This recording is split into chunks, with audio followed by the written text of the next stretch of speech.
Hello दोस्तों, मेरा नाम है चेतन और आप सभी का स्वागत है हमारे चैनल चेतन नैरेट्स पर।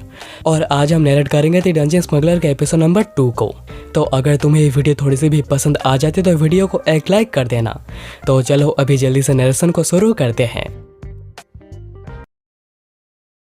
एपिसोड के शुरुआत में ओल्डमैन जारियों को कहता है कि अगर तुम्हें अपनी जान की परवाह है तो तुम्हारे पास अभी भी एक मौका है। जल्दी से जल्दी अपने घुटनों पर आ जाओ और अपने जान की भीख मांगो।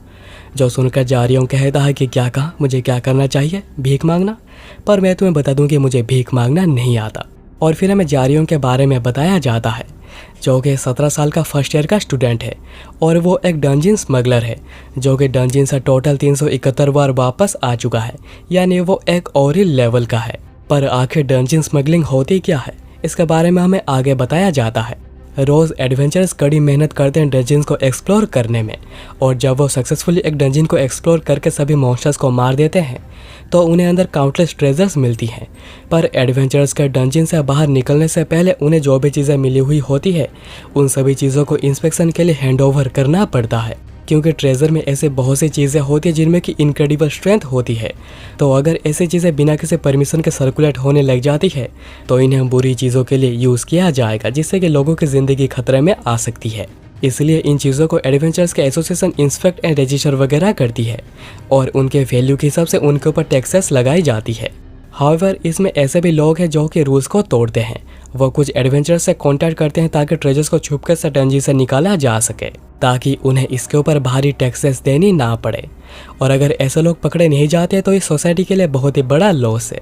तो लोगों को बताया जाता है कि अगर उन्हें ऐसे लोग कहीं पर भी दिखते हैं तो वो जल्दी से इनके बारे में रिपोर्ट करें। खैर, अभी प्रेजेंट में जायुहान को कैजुअली बैठकर सिगरेट पीता हुआ देखकर ओल्डमैन कहता है कि क्या तुम बैठे बैठे ये सब होने दोगे, क्या तुम इसे नहीं रोकोगे? तो जायुहान कहता है कि क्या इतने दूर आने के बाद तुम्हें डर लग रहा है? तो ओल्डमैन कहता है कि तुम्हें डरना चाहिए, क्योंकि पिल्ग्यू का गुस्सा बड़ा खतरनाक है। उसके रिटायर होने के पीछे का रीज़न उसके इंजरीज नहीं है। इसके पीछे का रीज़न ये है कि वो अपने टीममेट्स को बहुत ही असॉल्ट करता है, उन्हें बहुत ही पीटता है।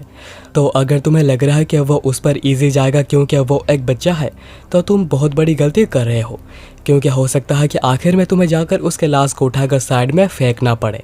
यह सब सुनकर जारियों कहता है अपने टीममेट्स को पीटना यह कोई डरावनी चीज़ नहीं है, तो तुम सच में ही एक एक्चुअल क्रिमिनल थे। तो पिल्ग्यू कहता है कि ओल्डमैन बस मुझे बदनाम कर रहा है, मैंने किसी भी टीममेट को नहीं मारा है, मैंने तो बस कचरों को साफ कर दिया है जो कि हमारे टीम में थे। जारियों कहता है अच्छा, तो तुम्हारा मतलब है कूड़ा फेंकना? तो इसका मतलब तुम भी एक ट्रास हो जिसके लिए तुमने जानबूझकर प्रॉब्लम क्रिएट करी और अपने लाइसेंस को कैंसिल करवा दिया और अपने टीममेट्स को मारना ऐसा लगता नहीं है कि? और वो आगे कुछ कहता अचानक कि पिल्ग्यू उसके ऊपर एक जोरदार पंच मारता है, पर उसे जारियों ने डॉज कर दिया था।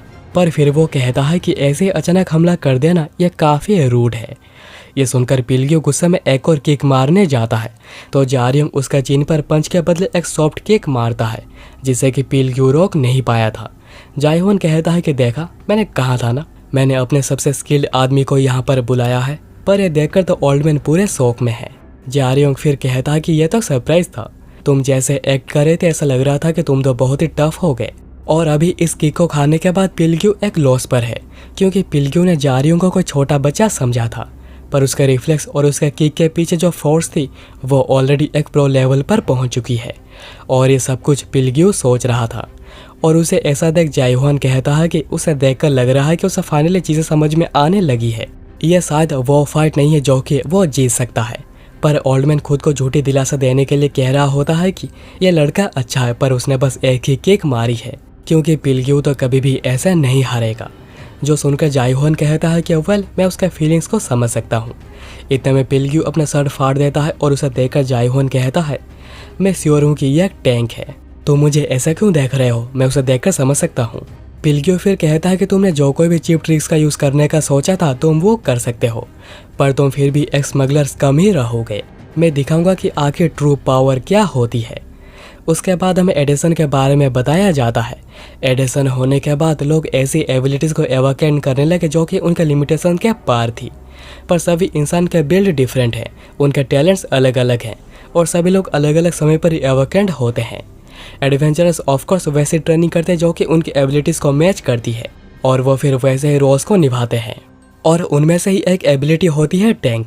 इनके बिल्ड बल्क होती है, आयरन स्किन होती है, जायंट की स्ट्रेंथ होती है और टैंक्स ऐसे पोजीशन पर होते हैं जहां पर वो अपने टीममेट्स को डंजन के डेंजर से बचाते हैं। उनका रोल होता है फ्रंट लाइन में रहकर मॉन्स्टर से फेस टू फेस लड़ना और वो अपने बॉडी को इतना ट्रेन करते हैं कि वो अपने बॉडी को एक लिमिट पर ले आते हैं और उनके बॉडी को बुलेट्स वगैरह भी कुछ नहीं कर सकती। और टॉप टियर के टैंक्स तो बड़े बड़े मिसाइल्स को भी झेल सकते हैं, इसलिए वो सच में ही एक प्रोटेक्टिव बैरियर होते हैं। और अभी प्रेजेंट में जारियोंग पिलग्यू के पावर को देखकर कहता है कि यह तो एक रियल एडवेंचरर है। और अब जब पिलग्यू हमला करता है, जारियोंग जंप करके उसके हमले को डॉज करता है और उसने इतने जोरों से हमला किया था कि जगह पूरी तहस नहस हो गई थी और ओल्ड मैन की हालत भी, जिससे कि जायहो ने उसे पकड़ा हुआ था। और फिर वो कहता है कि क्या तुम ठीक हो? आखिर ये कैसा लड़का है? क्या वो सच में किसी दूसरे के बिजनेस प्लेस को ऐसे तबाह कर सकता है? खैर अभी जारियोंग पिलग्यू के पावर से अलर्ट हो गया है और बड़ी सावधानी से लड़ रहा है। पिलग्यू इतने में एक और पंच मारता है जिसे कि जारियोंग तो डॉज कर देता है, पर इस पंच में इतनी पावर थी कि उसका दीवार तोड़कर घुस जाता है। पिलग्यू फिर टॉन्ट मारते हुए कहता है कि क्या तुम अब अपने चिप ट्रिक्स का यूज़ नहीं करोगे पहले की तरह? तो जारियोंग कहता है कि माफ़ करना, पर मैं कोई बेवकूफ़ नहीं हूँ, मेरा कोई भी इंटेंस नहीं है जानबूझकर जाल में कूदने का। जायफान यहाँ पर पिलग्यू को देखकर सोच रहा था वो बिल्कुल भी बुरा नहीं है। उसके फिजिकल फोर्स तो एक ट्रक के बराबर है। अगर वो किसी को हिट करता है तो उसके शरीर के सारे हड्डियाँ टूटना निश्चित है। जायफान फिर जारियोंग को कहता है, हे जारियोंग, जल्दी करो और इस सब को ख़त्म करो। अगर यहाँ पर और अभी डैमेज हुआ तो मैं पैसे तुम्हारी सैलरी से काटूंगा। जो सुनकर जारियोंग कहता है, मर गया मैं। इस तरफ पिलग्यू कह रहा होता है कि लगता है कि तुम्हारा बॉस बिल्कुल भी समझ नहीं पा रहा है कि आखिर यहाँ पर हो क्या रहा है और तुम कौन से सिचुएशन में फंसे हुए हो। मैं तुम्हें अभी बता देता हूँ, तुम्हारे चिप ट्रिक्स अभी यहाँ पर कोई भी काम नहीं करेंगे। तुम्हारे चिप ट्रिक्स कभी भी एक प्रो के टेक्निक को पार नहीं कर सकते। तो जारियोंग कहता है कि सुनने में तो उतना बुरा नहीं लग रहा और वो ये कहकर अपने साइड में पड़े एक स्टील रॉड को उठाता है और कहता है कि हाँ, इससे काम हो जाएगा। पर इतने में पिलग्यू पूरे फोर्स से हमला करने को आगे आता है और क्योंकि पिलग्यू एक प्रो है जो कि मिसाइल्स को भी सह सकता है तो ये उसके सामने कुछ भी नहीं। और लोगों को भी पहले ऐसा ही लगता था कि टैंक्स का कोई भी कुछ बिगाड़ नहीं सकता है, ये सभी के सभी इनविंसिबल है। पर पूरी बात यह नहीं थी, उनका भी एक क्लियर वीकनेस है। अगर एक एंटिटी एक पावरफुल एंड डिस्ट्रक्टिव फोर्स को एक सिंगल पॉइंट पर फोकस करती है तो टैंक्स का खेल इजीली खत्म हो जाएगा। एग्जाम्पल के तौर पे एक डैमेज डीलर जो कि उसे बहुत ही ज़्यादा स्किल्ड हो। और अभी प्रेजेंट में जब दोनों एक दूसरे के ऊपर हमला करने के लिए पूरे फोर्स से आगे बढ़ते हैं, जारियोंग अपने पूरे फोर्स को एक ही जगह पर गैदर करता है और उसके दूसरे साइड के चीन पर हमला करता है और बस यहीं पर ही उसका काम तमाम हो जाता है। तो ऐसे करके टैंक्स जैसे प्रोटेक्टिव बैरियर्स को भी डिस्ट्रॉय किया जा सकता है। पिलग्यू फिर जारियोंग से पूछता है कि आखिर तुमने ऐसा स्विंग करना कहाँ से सीखा? जारियोंग कहता है कि मैंने कहाँ से सीखा? आखिर तुम क्या बात कर रहे हो? मुझे पता नहीं है कि आखिर तुम क्या कह रहे हो। लगता है कि तुम मुझे किसी और से मिक्स कर रहे हो। पर जारियोंग मन ही मन सोच रहा होता है कि शायद वो गलत ना हो सकता है कि उसने उन्हें पहले देखा हो, मेरे फादर को। और फिर एपिसोड के लास्ट में हमें एडवेंचर के रैंक्स के बारे में बताया जाता है। सबसे नीचे आता है जेमस्टोन, फिर कॉपर क्लास, फिर silver class and then gold class. और रैंक्स के ऊपर ही डिपेंड करता है कि उन्हें कौन कौन सी बेनिफिट्स मिलेंगी, जैसे कि डंजन्स में एंट्री पाना, टैक्स कट्स और ऐसे बहुत कुछ।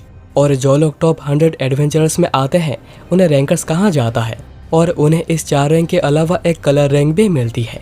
और ये एपिसोड यहाँ पर ही ख़त्म हो जाती है।